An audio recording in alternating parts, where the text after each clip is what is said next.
Thank you guys for joining us here at Two Wolf Studio and Artist Pen. Super excited about this show. How y'all feeling tonight? Thank you so much for being here. First, we're going to do a little interview. We have a show. We have a radio station. Y'all been listening to it right now. I should probably turn that down, right? Yep. This is KSEF DB Radio. It's a radio station based right here in Topeka, and it's part of 785 magazine. You guys heard of 785 magazine, surely, right? Absolutely. Right on, man. That's part of what we do, and 785 magazine has a radio station that really likes to focus on local music, and I have a part on there too. It's called Meet the Artist, and I decided it'd be really cool to have my very first interview with a live audience, and so thank you so much for being my first, you guys. Give a big hand to you guys, all right? Yeah! So we're gonna go ahead and get this started, and my guest tonight is Bquyet. Yeah! I told him he should listen for me. There he is, y'all. Give him a big hand now, come on. Thank you, brother, for being here. You want to sit down? You want to have a seat, or we want to stand up? Yeah, you better get comfortable. We're getting ready to get deep. Like I said, I'm Alexander Lancaster from Meet the Artist, and this is Bquyet. First thing I have to say, man, is where does your name come from? Yo, is this on? That is not on. Let's do this again. Try that one. Yo. Cool. Wow. Yeah. You guys are pretty. Some beautiful faces. Yeah. Jesus. Be quiet, man. My name is, I'm just quiet. I'm just a quiet guy. No, if you know me, I'm loud as hell. I'm really energetic. My name is Brandon Quiet. And so just kind of off of my name, Bquyet. And so Bquyet. I've thought about changing it many times, but just because nobody ever understands it at first, but now that it's gotten to a point where it's known, I don't know, I feel like I like it now, you know. Yeah, man, I mean, and your music and your name actually have a lot of meaning together too. Like you have, with your music, you have an emotional side to your music. Let's talk a little bit about your music, man. What is your music?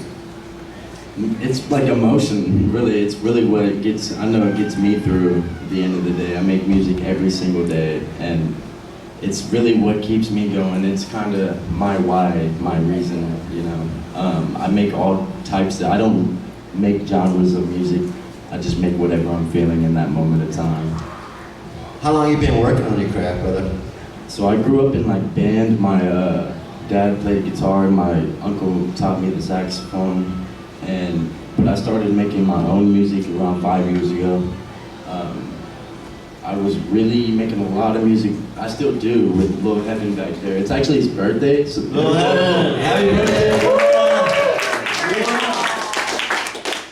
That's where it all kind of kicked off, you know. We just kind of just started going, and I don't know, it's like we'll start making a song, and then 5 songs later and 9 hours later, we're like, all right, you know. And so it's just kind of, it's just, I don't know, man. I love doing it, you know. Are you from Topeka then? Originally, I'm from Bakersfield, California, but I'm pretty much from here. Yeah, because we've lived here for my whole life, pretty much. So. Enjoying it. What's one of your favorite parts about Topeka? Come on, Two Wolves, right? Definitely Two Wolves. Right on, brother. What's a normal day for you like, man? What's just your normal day? I like to look nice. I like fashion. I like to dress up and shit. I like to make music. I like to hang out with my friends. I like art. You know, I see all this beautiful artwork in here. I wish I could do that, but I see it in my brain. I just can't get it on the paper. So, you know. I work at Zoomies too. So if you need some skate clothes or some skateboards, you know, come fuck with your boy. So is skating part of what you do, man?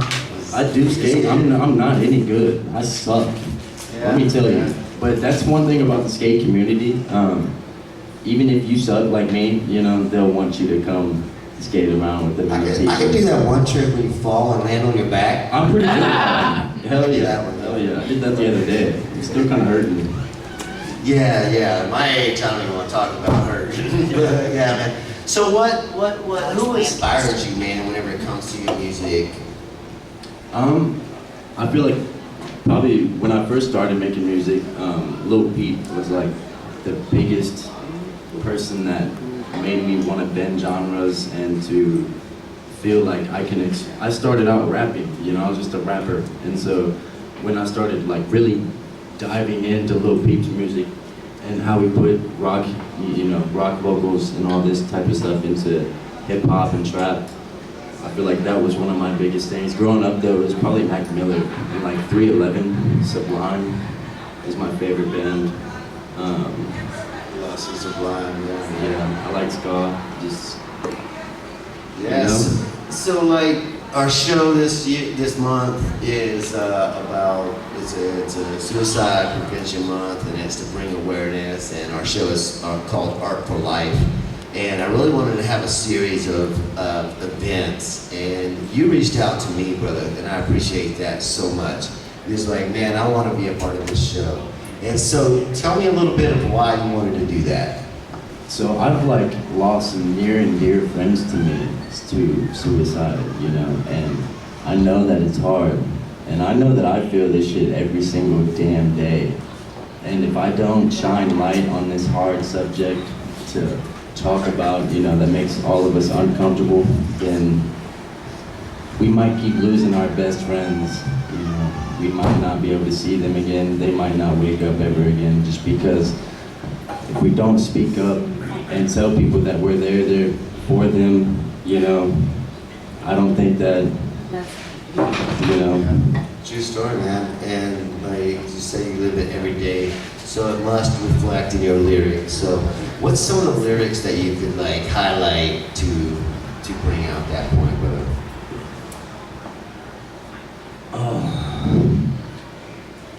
I love to ask those hard questions, man.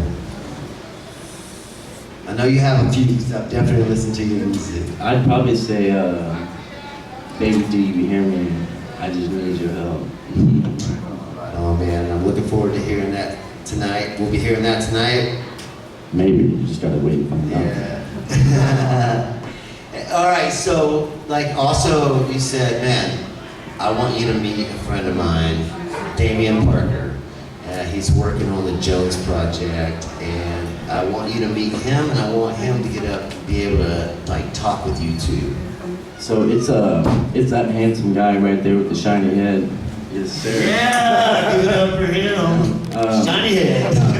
His name's actually Damon Parker.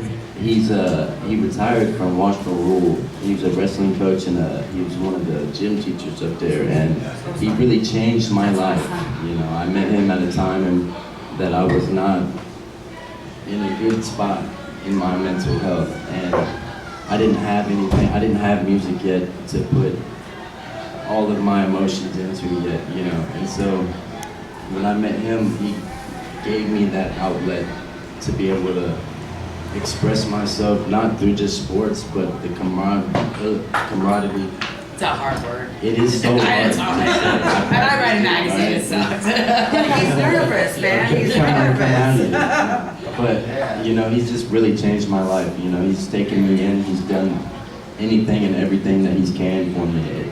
I'm 26 years old, you know. I graduated when I was 18, and this man still has one of the biggest impacts that I could ever be thankful for.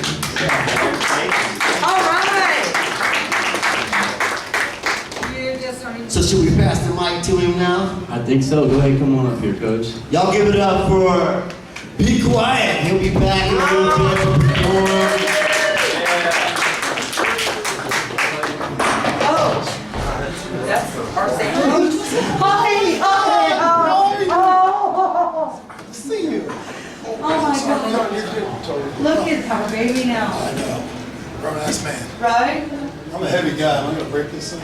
I don't think so, but I hope somebody's taking Coach, video I just in appreciate you. case. Everything you ever did for Brandon. Great dude, man. Damon Parker, nice to meet you, man. Nice to meet you as well. I'm Lancaster. I'm so glad that I hear these positive things about people, and then I finally get to meet them. So thank you for being here, and thank you for being a part of this show, man. Dude, I wouldn't have missed it. How about this facility, man? Give it up for 2 roles. This place is awesome.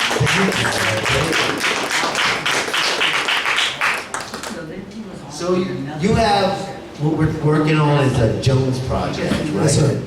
Tell me a little bit about the Jones Project. The Jones Project, we just got off the ground in June. It's a charitable nonprofit based here in Topeka with a focus on suicide prevention and providing mental health strategies for teenagers. So from 7th grade up through 12th grade, and we even hit some colleges. I was just at Rockhurst University a couple of days ago. And the idea is, you know, I think where a lot of people kind of miss the mark on this thing is they talk about what, you know, 988 is and what you do in like when people are really in crisis, right? And that's all important, and that's a part of what we do. But if that's your main focus, then what you're essentially doing is you're trying to grab the kid out of the river before they go over the waterfall, right? And so what we're trying to do is like, wouldn't it be great if that kid didn't fall in the water in the first place? Right? So that's the goal of the Jones Project, is when we're getting out in the communities, we go primarily to schools, but then we do events like this, like just to raise awareness. But when we go out into schools, like the cool thing about this is, like I spent a long time as in addition to being a teacher, a speaker on the professional side of things. And I remember when I was in high school, like a speaker would come to school and he'd do a great job, and I'd think, man, that was really nice of that guy to volunteer his time and fly here from New Hampshire. Right? I didn't realize as a high school kid that those guys that came in there were the speakers, like they get paid handsomely to do so. And I found that out when I started doing it myself. But through the Jones Project, we try to remove that hurdle for schools, and we provide our services 100% free of cost to any school within the state of Kansas. That's awesome. So what's some of the tools in your toolbox whenever you're doing that job? Stories. That's it. Like I always tell people up front, I'm always like, dude, let's be crystal clear about something. I'm not a mental health professional. I'm not. I'm a PE teacher that happens to be pretty good with a microphone. That's it. But the best tool that I have, that's the story of my own experience, right? And mental health struggles, that's something that I've battled with for as long as I can remember. And it got pretty bad there for a while. And in the spring of 2021 is when I kind of had a personal reformation that started taking place and kind of changed a lot of things in my life and removed some of those things that didn't need to be there and emphasized the things that did. And through that, I've got a pretty damn interesting story. I don't know how much time you got, but I think we'll spare you the hour-long keynote. But long story short, like my presentations are considerably different than most that you'll see. When you come and you hear one of my presentations, like you will not hear a single statistic in 60 minutes. You'll not see a single bullet point up on a slide. What you'll do is you'll hear a lot of stories. And like Brandon was talking about when I was a teacher at the high school level, like that's how I found out that people learn. Is we learn and we remember things through the great stories that other people teach. So that's the number one tool that I've got in the toolbox. So let's talk a little bit about your connection with Brandon, man. Okay. I've got some information for some of you. How many of you guys know Brandon? Like, you know him pretty well? I figured like at least like we've seen him in action or we've heard him, right? Well, I've got some information for you that you might not have known about Brandon. Brandon first came, you were a freshman when you first like dipped in, but you like when Brandon was a freshman, he was thinking about coming over to Washburn Rural. I'm teaching a PE class in our big gym over there. I was with him. Yeah. And you probably remember this. And there's like, I got 40 kids on the floor down here, and I see this dude walk in, and I was like, who is that? And everybody's like, oh, I think that's that dude that's thinking about coming over here. I was like, hold on.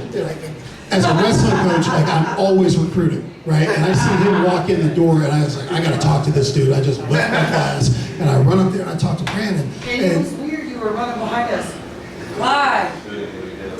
Brandon, how do you talk to you? And just introduce myself, and like from the moment I met this dude, I could tell he was special, right? And then he attends Washburn Rural, and then we've got during the summer we got these summer workouts, right? And I want you to know this tells you everything you need to know about Brandon Parker.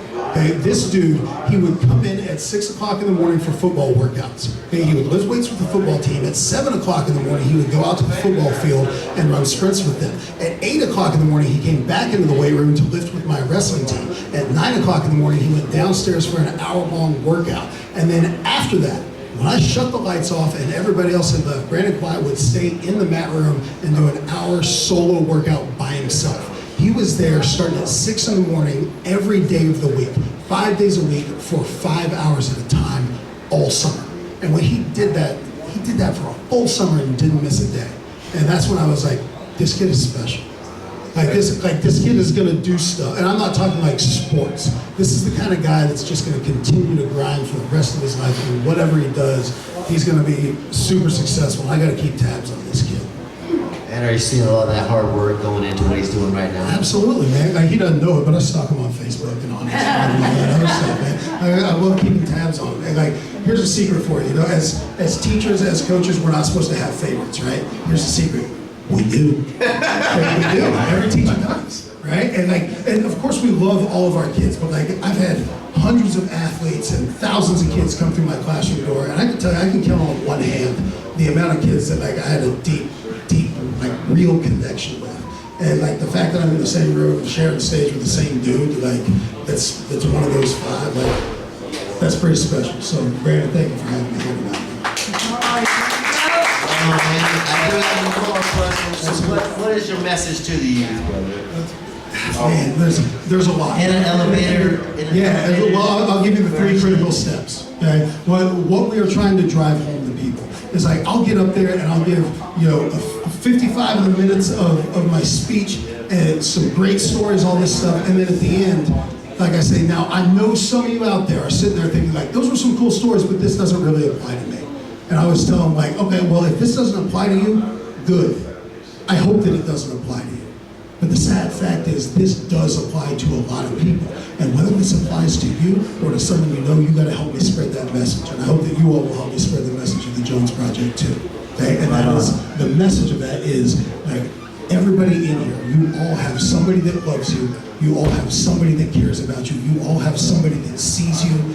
And every single person has somebody that would be absolutely devastated if you weren't here anymore. So stay. That's right. That's right.